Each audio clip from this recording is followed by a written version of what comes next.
नमस्कार दोस्तों, ह्यातलिशा वेलकम। देख के आपको पता चल ही गया होगा कि आज की वीडियो के अंदर हम किस बारे में बात करने वाले हैं और साथ में इस वीडियो के अंत में मैं आपको 2 बोनस टिप बताने वाली हूँ। मेक श्योर कि आप ये वीडियो पूरा एंड तक देखें बिना स्किप किए। So let's get.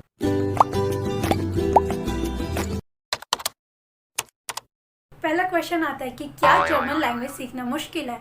तो नहीं, अगर आपको इंग्लिश और हिंदी लैंग्वेज आती है या दोनों में से कोई एक भी आती है तो जर्मन लैंग्वेज सीखना आपके लिए बहुत आसान है। देखो, अगर आपको इंग्लिश आती है तो इसमें रिटन पार्ट बहुत ज़्यादा इजी हो जाएगा, क्योंकि इंग्लिश और जर्मन के अंदर जो ABCD है, अल्फ़ाबेट्स यूज़ होते वो सेम है, सिर्फ उनकी प्रोनाउंसिएशन अलग। अगर आपको हिंदी भी आती है तो आपके लिए और आसान हो जाएगा, क्योंकि इसके अंदर जब प्रोनाउंस वाला टॉपिक आता है या फिर कहीं ग्रामर टॉपिक ऐड होते हैं तो उसका कॉन्सेप्ट कहीं ना कहीं हिंदी से रिलेट कर। जैसे जर्मन लैंग्वेज के अंदर अगर हमें यू कहना हो तो उसके लिए 3-4 वर्ड्स यूज़ होते हैं, जी, मतलब सब में कैपिटल स्मॉल का फ़र्क होता है। वही अगर हिंदी में हमें यू कहना हो तो आप, तुम, हमारे पास कितने सारे अलग अलग वर्ड्स हैं, लेकिन इंग्लिश के अंदर ओनली यू। तो अगर आपको हिंदी भी आती है तो आप काफ़ी अच्छे से जर्मन के ग्रामर टॉपिक समझ पाओगे और उन्हें रिलेट कर पाओगे। देखो, जब भी आप न्यू लैंग्वेज या कुछ भी नया सीखते हो तो वो काफ़ी सारे फैक्टर्स पर डिपेंड करता है। उसमें से नंबर 1 फैक्टर है कि आप उस लैंग्वेज को कितना टाइम दे रहे हो पर डे। क्योंकि अगर आप ये सीख रहे हो तो कंसिस्टेंटली आपको सीखना पड़ेगा। अगर आप वर्किंग हो तो हो सकता है आप वीकेंड पे सीखो, तो आपके ऊपर डिपेंड रहता है कि आप कितने टाइम में वो सीखो। अगर आपको A1 लेवल सीखना है जैसे कि, तो 2 हफ्ते इनफ है A1 लेवल अच्छे से सीखने के लिए। अगर आप पर डे 6 से 8 घंटे उस पर देते हो, अगर आप पर डे 2 से 4 घंटे देते हो जर्मन लैंग्वेज के ऊपर, तो आपको 3 से 6 महीने लगेंगे इस लेवल तक पहुंचने में कि आप नॉर्मल डेली कन्वर्सेशंस कर सको। तो इट्स कम्प्लीटली डिपेंड आपके ऊपर कि आप कितना टाइम उसमें देते हो। अब हम अपने मेन मुद्दे पे पहुंचते हैं कि जर्मन लैंग्वेज पढ़ना शुरू कैसे करें। सबसे पहला स्टेप है कि फाइंड योर स्ट्रॉन्ग रीज़न, आप क्यों लैंग्वेज सीख रहे हो। कुछ लोगों का हो सकता है कि उनको जर्मनी जाना है, कुछ लोगों का हो सकता है कि उनको इंडिया में ही रहना है लेकिन जॉब करना है, बेटर अपॉर्चुनिटीज़ चाहिए। और कुछ का रीज़न हो सकता है, स्पेशली मेरी तरह, कि उनको सीखना है क्योंकि वो इंटरेस्टेड है।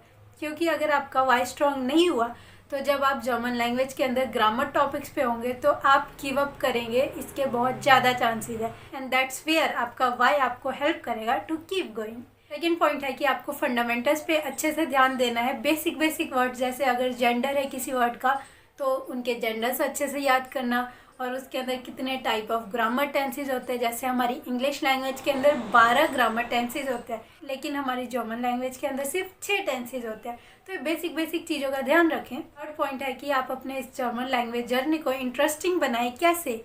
सबसे पहले तो उसके अंदर कुछ फ़नी वर्ड्स याद करें, ताकि ऐसा ना हो कि आप बस डेली लाइफ या प्रोफेशनल वर्ड्स सीख रहे हैं और फ़नी चीज़ें याद करोगे तो खुद ही मज़ा आता है करने में। सेकेंड पॉइंट है कि आप कुछ ईडियम फ्रेजेस याद करें ताकि आपका इसमें इंटरेस्ट बना। ऐसे ही आपको जर्मन लैंग्वेज के अंदर कुछ phrases, idioms, funny words, slang या फिर कुछ अब्यूजिव वर्ड्स जो चाहो वो सीख सकते हो। मेन हमारा मोटिव ये है कि हमें इस लैंग्वेज में इंटरेस्ट बनाना है। आप जर्मन लैंग्वेज खुद सीख रहे हो तो कौन कौन से रिसोर्सेज आप यूज़ कर सकते हो। तो सबसे पहले, अगर आप बिल्कुल बिगनर है, आपने ज़िंदगी में कभी ये लैंग्वेज नहीं सीखी, तो स्टार्ट विद डुओलिंगो ऐप। आपने कहीं काफ़ी जगह सुना होगा कि डुओलिंगो यूज़ करना चाहिए, कोई कहता है नहीं यूज़ करना चाहिए, बट अगर आप एब्सोल्यूट बिगनर है, डुओलिंगो यूज़ करें, क्योंकि इससे जब आप जर्मन लैंग्वेज सीखना शुरू करोगे तो उसमें जो कुछ फ्रेजेस है, वर्ड्स है, अलॉन्ग विद देयर प्रोनाउंसिएशन आपको अच्छे से समझ आएगा। और डुओलिंगो से अगर आप पढ़ रहे हैं तो अगर ट्रैवल करते करते सीख रहे हैं तब तो ठीक है, मोबाइल ऐप यूज़ करें, लेकिन अगर आप घर पे इससे प्रैक्टिस कर रहे हैं, कोशिश करें कि आप इसका डेस्कटॉप वर्जन यूज़ करें, क्योंकि उसके अंदर आपको काफ़ी चीज़ें अच्छे से एक्सप्लेन दिख जाएंगी और मोबाइल वर्जन के अंदर इतना एक्सप्लेनेशन नहीं होता। जब आप डुओलिंगो से पढ़ना शुरू कर दे तो उसके कुछ टाइम बाद आपको बुक्स की तरफ या फिर कुछ ट्रस्टेड अच्छी वेबसाइट्स है उसकी तरफ मूव करना है, ताकि जर्मन अच्छे से सीख सको। जर्मन लैंग्वेज बुक्स जो कि आप यूज़ कर सकते हैं सेल्फ स्टडी के लिए, तो सबसे पहला है नेटवर्स बुक, जिसके अंदर A1 लेवल से B1 सारी लेवल की आपको बुक्स मिल जाएंगी। सेकंड बुक है जो कि आप यूज़ कर सकते हो, वो है तनग्राम। नेक्स्ट बुक जो आप यूज़ कर सकते हो वो गोएथे की है, स्टार्ट विद डॉयच। ऐसी अलग अलग लेवल पे आपको अलग अलग बुक्स मिल जाएंगी गोएथे की। इन सारी बुक्स का लिंक आपको डिस्क्रिप्शन बॉक्स में मिल जाएगा। इसके अलावा अगर मेरे को लगेगी और कोई बुक है तो वो नीचे डिस्क्रिप्शन बॉक्स में ऐड कर दूँगी, तो आप उसे भी एक बार चेक कर लें। कुछ वेबसाइट जो कि आप जर्मन लैंग्वेज सीखने के लिए यूज़ कर सकते हो। सबसे पहले तो डॉयचे वेले, वो काफ़ी ज़्यादा फेमस है। इसके अलावा बाकी वेबसाइट की लिस्ट आपको मैं डिस्क्रिप्शन बॉक्स में दे देती हूँ ताकि वीडियो में ज़्यादा आपका टाइम वेस्ट ना हो। एंड आगे बढ़ते हैं। बुक से रिलेटेड बच्चों का काफ़ी ज़्यादा डाउट आता है कमेंट बॉक्स के अंदर कि क्या ये बुक सिर्फ जर्मन में है, क्या ये बुक इंग्लिश टू जर्मन है या इंग्लिश जर्मन टू हिंदी है, क्या है। तो देखो 70 to 80% जो भी चीज़ें आपको जर्मन बुक्स में मिलेंगी वो लगभग सारी बुक्स में सेम है।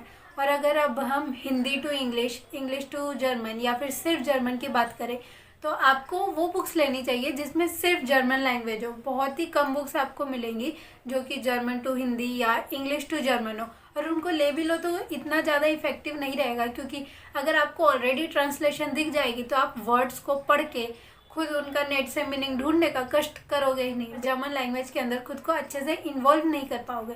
तो इसलिए आपको अगर बुक्स नहीं समझ आ रही कि इनमें से कौन सी लेनी है तो गूगल या यूट्यूब पे जाओ, जिस बुक के आपको सॉल्यूशंस मिल जाए ऑनलाइन या फिर यूट्यूब की वीडियोस के थ्रू ही वो वाली बुक ले लो, क्योंकि एट द एंड मैटर करता है कि आपके पास सॉल्यूशंस होने चाहिए, तभी तो आप उसकी प्रैक्टिस कर पाओगे और सीख पाओगे। अब हम बात करते हैं कि आप YouTube से कैसे जर्मन लैंग्वेज सीख सकते हो। तो सबसे पहले आप कुछ एजुकेशनल चैनल फॉलोज कर सकते हो, जैसे कि learn German with तन्या, learn German with jenny, ऐसे आपको बहुत सारे मिल जाएंगे। इसके अलावा आप जितने भी जर्मन व्लॉगर्स हैं जो कि नेटिव लैंग्वेज में बोलते हैं उनके आप व्लॉग्स देख सकते हो, क्योंकि उस व्लॉग के अंदर वो अपनी day to day language use करेंगे। इससे आपकी लिसनिंग प्रैक्टिस और अच्छी होगी। तो अब आते हैं वीडियो के लास्ट पार्ट पे, जिसके अंदर कि मैं आपको बोनस टिप देने वाली। सेकंड टिप यह है कि कुछ ऐसे ऐप्स और वेबसाइट जो कि आप जर्मन लैंग्वेज के अंदर यूज़ कर सकते हैं। सबसे पहला मैंने आपको ऑलरेडी बता दिया, डुओलिंगो। इसके अलावा आप मेस्मराइज करके एक ऐप है, वो भी यूज़ कर सकते हैं। थर्ड है गूगल लेंस, जो बहुत ही ज़्यादा इफेक्टिव टूल है। जब आप बुक खरीदोगे, गूगल लेंस से पिक्चर क्लिक करोगे तो आप उसका पूरा प्रोनाउंसिएशन सुन सकते हो और साथ में उसको ट्रांसलेट भी कर सकते हो कि अगर ये टेक्स्ट पूरा इंग्लिश में ट्रांसलेट होता तो कैसा होता। तो काफ़ी ज़्यादा यूज़फुल है गूगल लेंस। के अलावा जर्मन लैंग्वेज के अंदर जितने भी नाउन्स है इनके आगे हम आर्टिकल्स लगा, अगर आपको किसी वर्ड का आर्टिकल ढूंढना है तो आप dict.cc वेबसाइट यूज़ कर सकते हो। और साथ में अगर आपको जर्मन टू इंग्लिश वर्ड्स या सेंटेंसेस ट्रांसलेट करने हैं तो एक तो है कि नॉर्मल आप गूगल ट्रांसलेटर यूज़ करो। इसके अलावा सेकंड जो बहुत ही अच्छी वेबसाइट है स्पेशली फॉर ट्रांसलेशन, वो है DeepL.com। भी आप जर्मन लैंग्वेज सीखना शुरू करें या पढ़ें तो ये सारे रिसोर्सेज को अच्छे से यूज़ करें।